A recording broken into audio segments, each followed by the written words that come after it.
बहुत समय पहले की बात है। काशीपुर नाम के गांव में हरिदास नाम का एक व्यक्ति रहा करता था। हरिदास दान पुण्य करने में बहुत विश्वास रखता था। इस कारण गांव का हर व्यक्ति हरिदास का बस तारीफ करता था।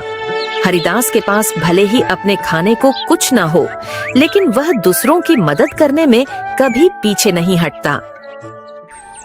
एक रोज सुबह सुबह हरिदास खाना बनाकर जैसे ही खाने बैठा, उसके दरवाजे पर एक बूढ़े बाबा का आगमन होता है। कुछ खाने को दे दो बेटा, कल से भूखा हूँ, कुछ खाया पिया ही नहीं है, अब तो चला भी नहीं जा रहा। अरे काका अंदर आइए, आप मेरे साथ बैठ के खाना खा लीजिए। अरे इतने खाने से मेरा पेट नहीं भरने वाला। कोई बात नहीं, मैं आगे मांग कर खा लूंगा। तुम खाना खाने बैठे हो तो खा लो। अच्छा काका, ये सारा खाना आप ही खा लीजिए, मैं भूखा रह लूंगा क्योंकि रात में मैंने खाना खाया था। इतना कहकर हरिदास अपनी थाली उस बाबा की तरफ बढ़ा देता है। बाबा भी खाना देखकर जल्दी जल्दी से खाना खाने लगता है और खाना खाने के बाद बाबा हरिदास को ढेर सारा आशीर्वाद देते हुए कहता है, भगवान तुम्हें हमेशा खुश रखे बेटा। तुमने अपने हिस्से का खाना मुझे खिलाया है। आजकल ऐसे दानवीर लोग मिलते ही कहाँ हैं। तुम्हारा भला हो। इतना कहकर बाबा वहाँ से चले जाते हैं। लेकिन हरिदास को भी भूख लगी थी। अब वो रसोई में जाकर रसोई में रखे डिब्बों को देखने लगता है, जिसमें अन्न का एक भी दाना नहीं था। चलो कोई काम देखता हूँ, कहीं से खाने पीने का बंदोबस्त तो हो जाएगा। बस उस बेचारे का पेट भर गया, मुझे बहुत सुकून मिल रहा है। अब हरिदास यह सोचकर घर से निकलता है, तभी उसे देखकर गांव का रामलाल अपनी पत्नी से कहता है, अरे कब से यह अनाज की बोरियां मैं अकेले ही उठा रहा हूँ। अभी हरिदास को बुलाता हूँ, तुम देखना वह कैसे मेरी मदद करेगा। उसे तो वैसे भी लोगों की मदद करने का भूत सवार है। खुद भले ही जेब में फूटी कौड़ी ना हो, लेकिन बड़ा दानवीर बनता फिरता है यह भी। अब रामलाल हरिदास को आवाज लगाकर बुलाता है, अरे क्या हाल चाल है रामलाल भाई, सब ठीक तो है ना? या अनाज की बोरियां खेतों से ला रहे हो क्या? अरे हाँ, खेतों से अभी 10 बोरियां और लानी है, लेकिन मैं बहुत ज्यादा थक गया हूँ। तुम थोड़ा हाथ बटा देते तो मेरा काम जल्दी हो जाता। अरे क्यों नहीं, चलो चलो, मैं आपके साथ मिलकर खेतों से आपके घर तक बोरियां पहुंचवा देता हूँ। बड़ा ही बेवकूफ है, और इससे बेवकूफ बनाना भी आसान है। चलो इसी बहाने मेरी मदद हो जाएगी और थोड़ा आराम भी मिल जाएगा। इतना कहकर रामलाल हरिदास से अब कई सारी बोरियां खेत से घर रखवाता है। लेकिन हरिदास तो भूखा था, उसे भूख भी बहुत तेज लग रही थी। अब बोरियां रखने के बाद रामलाल हरिदास से कहता है, बहुत बहुत शुक्रिया भाई, अगर तुम ना होते ना तो मुझे ये बोरियां ढोते ढोते रात हो जाती। कई घंटे बोरियां ढोने के बाद हरिदास थक जाता है और वह हरिलाल के दुकान से उधार राशन लेकर खाना बनाकर खाता है।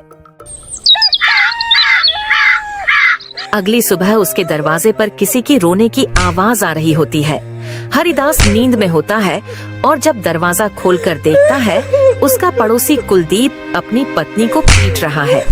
अरे अरे कुलदीप, तुम अपनी पत्नी को इस तरह क्यों मार रहे हो? अरे क्यों न मारूं, मेरी पत्नी मेरी मर्जी।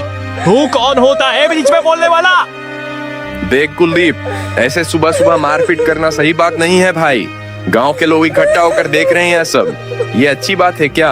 अरे भूषण बेटा, तू भी किसे समझा रहा है?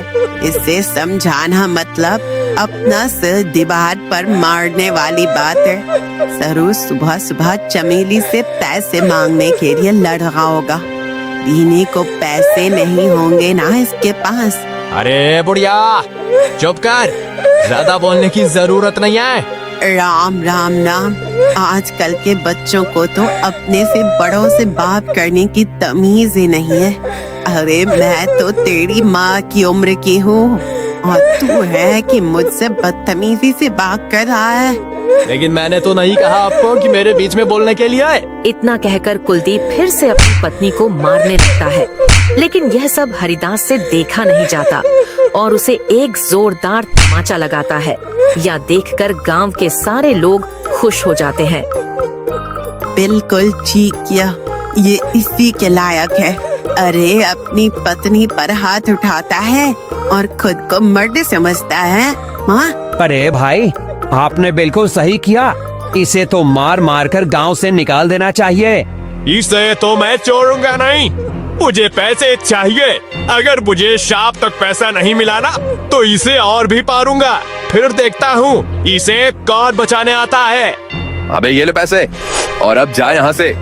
और अगली बार अगर तूने अपनी पत्नी पर हाथ उठाया ना तो तुझे थाने में डलवा कर अच्छे से कुटाई करवाऊंगा तेरी, समझा? गांव के ढेर सारे लोग ये तमाशा देख रहे होते हैं। उनमें से एक औरत हरिदास से कहती है, आप सच में बहुत नेक दिल के हैं। हर किसी की मदद करते हैं, हर किसी का भला चाहते हैं। हम गांव वाले बस आपसे इतना चाहते हैं कि अगला हमारा सरपंच आप ही हो। अरे क्या बात कही है तूने।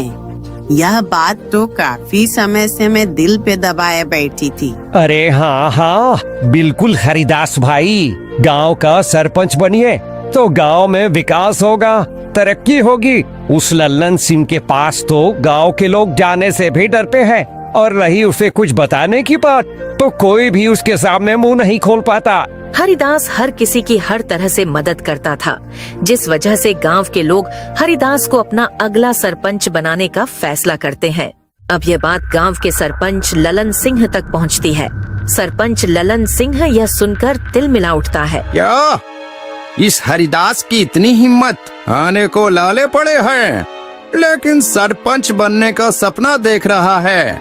इसे तो मैं छोड़ूंगा नहीं। अरे हाँ मालिक, और तो और गांव वाले कह रहे हैं कि चाहे कुछ भी हो जाए सरपंच तो हरिदास ही बनेगा। अब आपको ही कुछ करना होगा, वरना हरिदास आपकी गद्दी लेकर ही मानेगा। सरपंच लल्लन सिंह अब सोच में पड़ जाता है कि वह ऐसा क्या करे जिससे उसके रास्ते का कांटा हरिदास हमेशा हमेशा के लिए गांव से चला जाए। अगले चुनाव में गांव के लोग हरिदास को गांव का सरपंच बना देते हैं। अब ऐसे ही कई दिन बीत जाते हैं और जब राशन देने की बारी आती है तो सरपंच बड़े ही चालाकी के साथ राशन में मिलावट करवा देता है, जो हरिदास को बिल्कुल भी पता नहीं चलता। अरे बेटा, तुझे सरपंच बनता हुआ देख बहुत खुशी हो रही है। अब कम से कम राशन अच्छा तो मिलेगा और समय पर भी। अरे हाँ हाँ, सब कुछ अच्छा ही होगा। आप लोगों ने इतना विश्वास करके मुझे इस गांव का कार्यभार संभालने का जिम्मा दिया है और इसे मैं अच्छे से निभा सकूं, बस यही दुआ करिएगा। अरे हाँ हाँ, अब गांव में विकास और तरक्की आने से कोई नहीं रोक सकता। गांव में राशन बांटने के बाद सभी खुश थे कि उन्हें पहली बार पूरा राशन मिला है, वरना सरपंच लल्लन सिंह तो आधे से ज्यादा राशन काट लिया करता है। पूरे काशीपुर गांव के लोगों को राशन मिल चुका था, लेकिन अगले ही दिन पूरे गांव में शोर मच जाता है कि उनके नए सरपंच हरिदास ने मिलावटी राशन दिया है, जिस कारण पूरे गांव में बीमारी फैल रही है। अब गांव वाले एक जगह इकट्ठा होकर हरिदास से सवाल करते हैं। हमने तुम पर विश्वास करके तुम्हें गांव का सरपंच बनाया और तुमने हमारे साथ ही विश्वासघात किया। हरिदास बेटा, मुझे तुझसे ये उम्मीद नहीं थी। अरे राशन में मिलावट करके क्या मिला तुम्हें? तुम तो गांव के लोगों का हमेशा से भला चाहते थे, तो भला फिर राशन में मिलावट क्यों किया? इतना मिलावट तो सरपंच जी भी नहीं करते थे। हमने तुम्हें सरपंच बनाकर गलत फैसला ले लिया है। बिल्कुल ठीक कह रही है कलावती काकी। अभी के अभी तुम इस गांव से निकल जाओ। तुम इस गांव में रहने के लायक ही नहीं हो। ये सारी बातें चल ही रही होती है कि तभी वहाँ सरपंच लल्लन सिंह आ जाता है। अरे हाँ हाँ, इसे अभी के अभी गांव से निकाल दिया जाए। इस पर विश्वास करके तो हमने बहुत बड़ी गलती कर दी है। अब हरिदास को गांव वाले गांव से निकाल देते हैं। सरपंच और उसका नौकर बहुत खुश थे, क्योंकि ये सब किया धरा तो उनका ही था। अब गांव से निकलने के बाद हरिदास काफी दूर आ जाता है और वह थक कर एक पेड़ के नीचे बैठकर गांव वालों के बारे में सोचने लगता है। जिन गांव वालों का मैंने इतना साथ दिया, खुद से पहले उनके बारे में सोचा, आज उसी गांव ने मुझे निकाल दिया।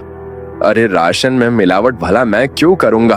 और अगर मैंने गांव वालों के राशन में मिलावट नहीं की है तो फिर ये सब जरूर सरपंच का काम है।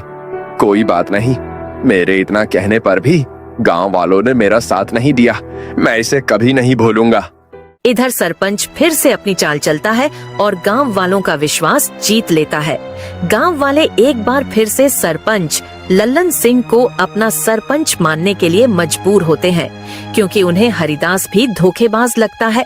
ऐसे ही धीरे धीरे कई महीने बीत जाते हैं और हरिदास का कहीं अता पता नहीं चलता है।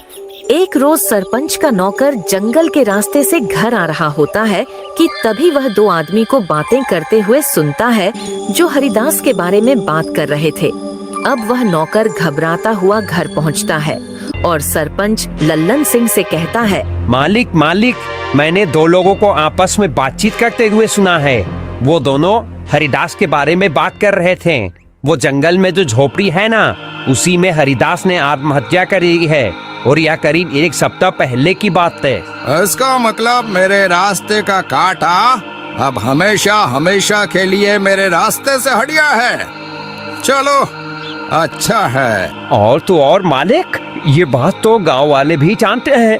न जाने उन तक ये बात किसने पहुंचाई। हो सकता है उन्हीं लोगों ने पहुंचाई हो जो बातें कर रहे थे। अरे गांव वाले बहुत ही मतलबी हैं। हरिदास ने गांव वालों का कितना साथ दिया और गांव वाले भी यही कहेंगे कि हरिदास ने शर्म के मारे आत्महत्या कर ली। गांव वालों के साथ साथ सरपंच लल्लन सिंह को भी अब पूरा यकीन हो गया था कि हरिदास ने आत्महत्या कर ली है। लेकिन कुछ दिनों बाद हरिदास सरपंच लल्लन सिंह के दरवाजे पर पहुंचता है। शाम का समय था, चारों ओर अंधेरा छा रहा था। सरपंच लल्लन सिंह अपने नौकर को आवाज लगाकर कहता है, अरे सामने देख जरा, कोई खड़ा है क्या?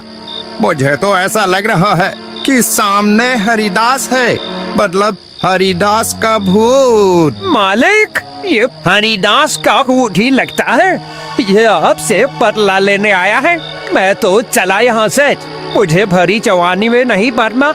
मेरे 4 बच्चे हैं और 2 बीवियां हैं। सरपंच लल्लन सिंह का नौकर इतना कहकर वहाँ से दुम दबाकर भाग निकलता है और हरिदास जैसे जैसे आगे बढ़ रहा था, सरपंच लल्लन सिंह पसीने से तरबदर था। तू है, रुक जा हरिदास का भूत। तुझे क्या चाहिए? मैं तुझे सब कुछ देने के लिए तैयार हूँ, अपना घर, जमीन, पैसा, लेकिन मुझे मारना मत। मैं तुम्हें नहीं छोड़ूंगा। तुमने मुझे बदनाम किया है। अब तुम ही ये सच गांव वालों के सामने बोलोगे, वरना मैं तुम्हें मार डालूंगा।